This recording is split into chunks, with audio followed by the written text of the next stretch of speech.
So my name is Maitreyabandhu, and here I am at the London Buddhist Centre. I'm going to read you my poem, The Travellers from Orissa, which is from my second Bloodaxe collection called Yarn. It's about the two first disciples of the Buddha. According to tradition, two travellers met the Buddha just after his enlightenment, and they became his first disciples. In fact, they gave the Buddha his first meal. Their names are Tapussa and Bhallika, and those names come down to us in history. They took the two jewels from the Buddha refuge and the Dharma refuge, but no Sangha refuge because there was no Sangha at the time. So you can imagine that lots of people have been trying to find out what happened to Tapussa and Bhallika. They met the Buddha just after his enlightenment. Would they disappear from literature after then? So I basically made up this story that tells their story, and it's spoken from the point of view of Bhallika, one of the two disciples. Yeah, so it's a dramatic monologue. Anyway, but it might not feel very, very dramatic. See how you find it. It'll take about 18 minutes for me to read it. The Travellers from Orissa. Tapussa said the oxen stood stock still and wouldn't budge, although we slapped their haunches, dragged their stubborn necks. He said they stood and swung their heads and looked around themselves as if a tiger might be roaming. Tapussa said all the birds stopped singing and the day was still, but Tapussa's head was full of yarns. He'd spin a story time and time again. It got more fantastical each time he did, although he'd bridle if you dared to tell him. I'd long got used to all his talk, the ox, the birds, the unearthly light making us gape and our neck hairs bristle. Every time he'd add another sight. The four great kings arriving with a magic bowl, a canopy of jewels, a friendly snake wrapped round and round a prince. But it's true we stopped, and it's true the day was still. We left the boy with the cart and market grain, the oxen tethered up, their sandy hides spotted with light. The sun was going down. It was afternoon. It shone into the trees.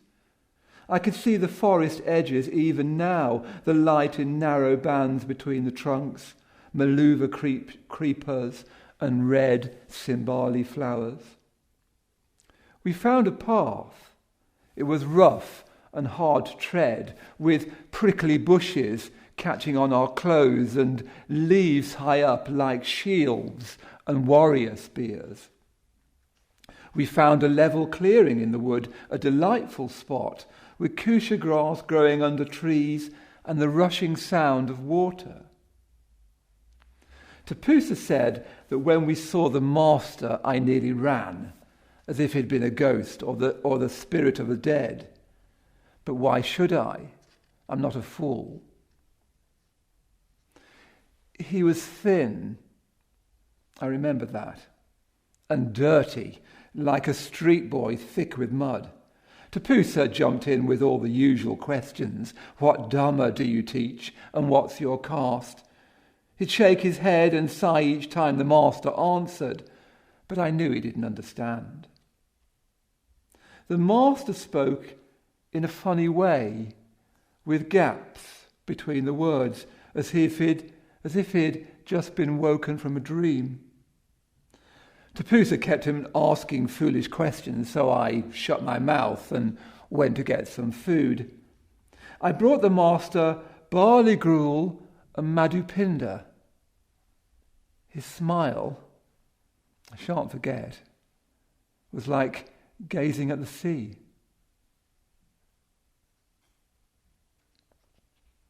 The sun had set, but the evening sky was bright when we got back to the cart. The journey home was just the same as the journey out, or so I've come to think. Bumps and ridges, the farm boy's sullen face. One thing I do remember, don't ask why, was a heron standing at the edge of a scrubby pond. I'd been sleeping in my seat, and when I woke, my neck was stiff. I shifted up and looked. I don't know what it was about the bird. He seemed so old and sore and so intent on that small meal that he was fishing for.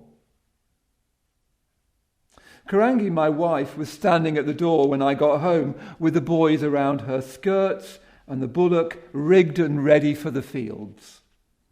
We married when we were young and got along much easier than most. She often laughed when Tapussa spoke, which, of course, he didn't like. He grew impatient with my quiet. He'd call round late at night when the boys were long in bed. One time, he had been with the village lads telling tales, all kinds of things, marvels and ghostly visitations, I don't know what. Well, he must have felt ashamed because he came and got me out of bed so we could talk. I wouldn't speak to him at first, but he looked so hurt. I told him all I remembered of the day, how we'd seen the master under the peepal tree, the way he looked and smiled, the journey home. I was surprised by what I had to say.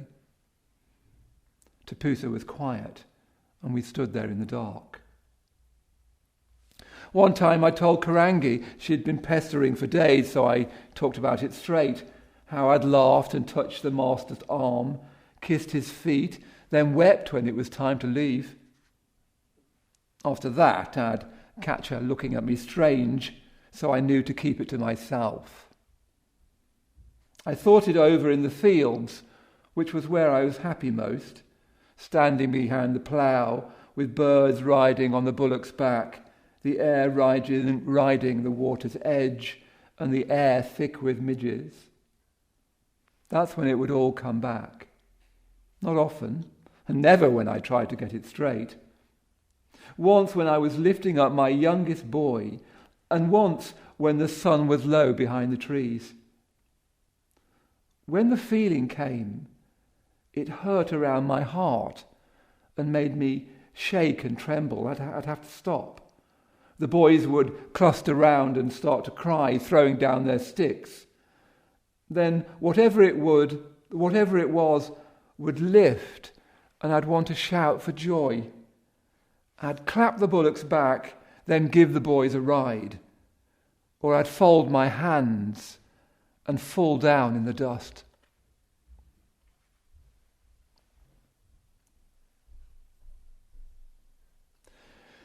Tapussa started wearing homespun stained with clay. He attracted a little following. They came to ask him what he thought and how the crops would fare and who would make a bride. He stopped talking to me about that time. He'd pretend he didn't see me when I passed. I kept my thinking to myself, but Karangi would complain and want to take it up, the rumours he had been spreading. I'd shake my head, and she'd relent and go outside to work. Sometimes we'd do impersonation of his ways, his nodding head, how he held his finger up each time he spoke to emphasize each word. Tapussa said the master sent a deva to teach him Dharma while he slept. He said he'd heard a voice inside a tree or speaking from a rock. He'd stop and seem to listen. Then he got ill. 10 years ago at least. And near the end, his wife asked me to come. She was waiting at the door when I arrived. She asked about the boys, how grown up they were and tall. The room inside was dark, and I could smell the Nishiganda flowers. Tapussa was on his back, all dressed in white, and someone had hung a chain of marigolds around his neck, as if he was already dead and living with the gods of the 33. We didn't speak, but I knew what he would have said. Then Karangi died. She had not been herself for weeks. She kept clutching her side and screwing up her face. But when I asked her what was wrong, she'd shrug it off and tell me it was nothing. Then once I heard her shouting at the boys. The youngest had broken something or knocked a dish of lentils on the ground. He was always clumsy. And when I came in, she was leaning on the door. I'd never heard her scream like that before. Next day, I met them running from the house, telling me to come home straight away. I found her in bed, already cold, and curled up on her side, as if having pleasant dreams.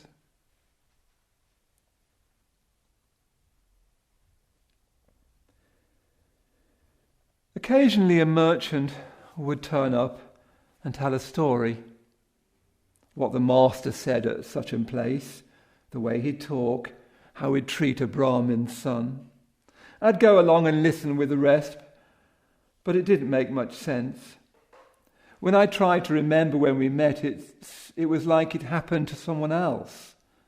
It seemed so long ago. So when we heard the news that he was 3 days' walk away with a band of hangers-on, I nearly didn't go. But Magia, my youngest son, got so excited he put my walking stick into my hand and almost pushed me out the door, despite my aches and troubles. We met all kinds of folks from local towns. I'd stop and tell the story once again, but Magia would complain and say we must keep going. I did my best. I went about as fast as I could manage.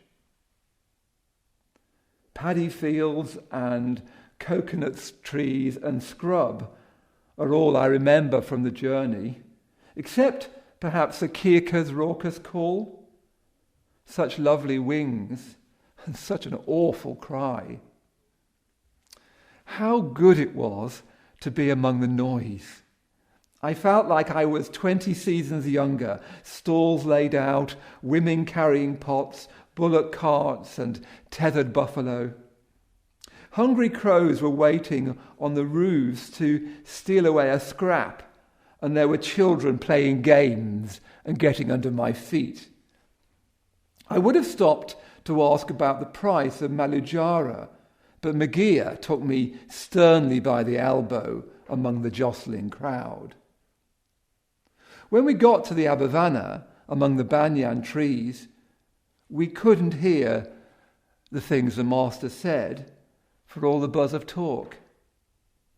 Magia kept on telling them to shush, turning sharply round, pressing his finger to his lips, while young men blocked my view.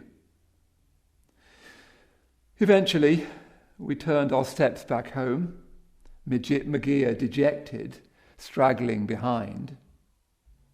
We'd not got far beyond the hawker's cry, the smoke and cooking smells, when there he was, the master, walking a little way ahead with a motley crew of sadhus and disciples. I knew him by the way he moved, slow and even, like an elephant or tiger. Magia didn't notice him at first, but I said, "Master!" before I even knew I spoke. I'd never used the name before. He turned and said my name. My name. "Bhallika," he said, so soft. I felt ashamed. I wept so hard, I thought my ribs would break. He said, "Good," then carried on his way.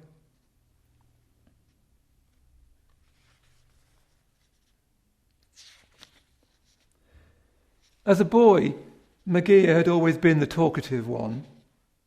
He'd follow me around asking questions, then ask why each time I tried to make an answer. Karangi used to say, "If you only put the effort you put into your tongue into your chores, we might get something done." Well, that day we walked in silence home, Megea looking sidelong with a question written on his face. I tried to talk of other things, some paddy fields we passed, a kutukatha starting up, hoo-po-po. But he saw what I was doing and wouldn't speak. I'd kept the secret feeling to myself ever since that day I'd met Karangi, knowing I'd not be understood and doubting if I would be now. But I was overawed meeting the Master and weary from the road, so I opened up my heart, trusting to the gods. Everything was true about the place, I said. The forest grove, the food I went and fetched. But after we had eaten, and after Tapussa had gone through all his questions once again and hardly listened and had no more to say, the Master said, I remember every word, I've kept them with me all this time.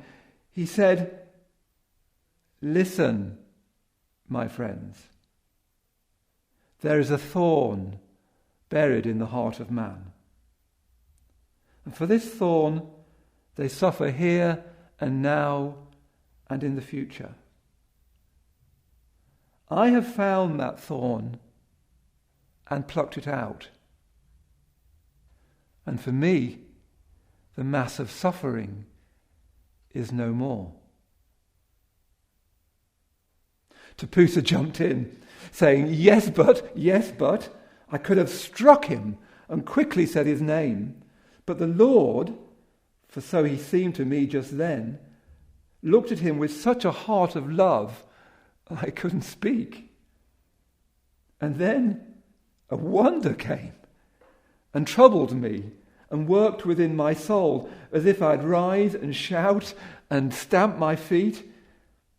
But then I saw Karangi's face, the boys, the village fields I've always known. How could I leave and walk the triple world with him? My heart was like a netted fish thrown up upon a bank and thrashing wildly. But the Master, the happily attained, guide unsurpassed of men to be tamed, the Blessed One, richly endowed, he seemed to search inside my heart and urge it forward. I didn't follow the Blessed One that day. I left with Tapussa, as I said, and walked back into my life and tried to take it up the way I'd always lived. Only Karangi knew that something deep inside had changed. And soon I found how little I could say. And soon I gave up trying, even with her. Tapussa hadn't understood. He'd turned the whole thing upside down and made it all about himself and how he stood and what he had to say. I'd kept a stubborn silence. And though I've loved my children, one and all, Megea best perhaps, and though my life's been blessed, I won't complain. I knew as I climbed inside the cart, the sky still bright above my head and half the journey done, I knew that day that I had betrayed my life.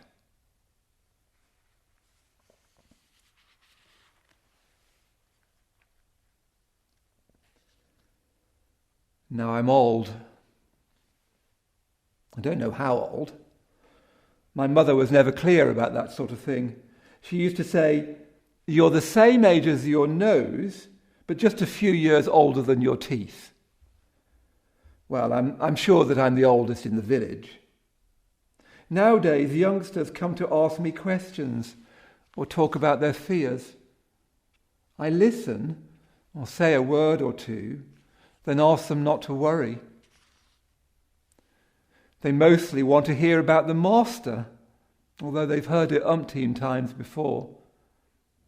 I usually protest, but if they insist, or if they're young, I add the things Tapussa would have said. the snake, the four great kings, the crystal bowl of light. I like to watch their faces, how they gasp and put their hands up to their mouths and stare at me in wonder. I have to be careful, though. If I miss something out, they stop me and tell me I haven't got it right. Magia left that day we met the master. I had to let him, although it broke my heart. Now his wife looks after me. She's good and quiet, and soon she'll bring me yagu before I go to bed. The monsoon rains have started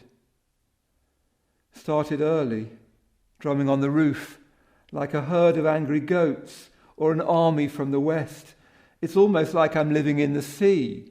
I might be a darting shoal of fish. My mind seems full of roving eyes. At times like this, I think I hear Tapussa preaching Dharma to the village lads, or Karangi singing while she bathes the boys. I hear their squeals coming through the night. And sometimes, when I'm about to fall asleep, I hear the Master calling out my name over and over. Bhallika, Bhallika, quietly between the drops. I know it's just my mind playing tricks, but I listen nonetheless.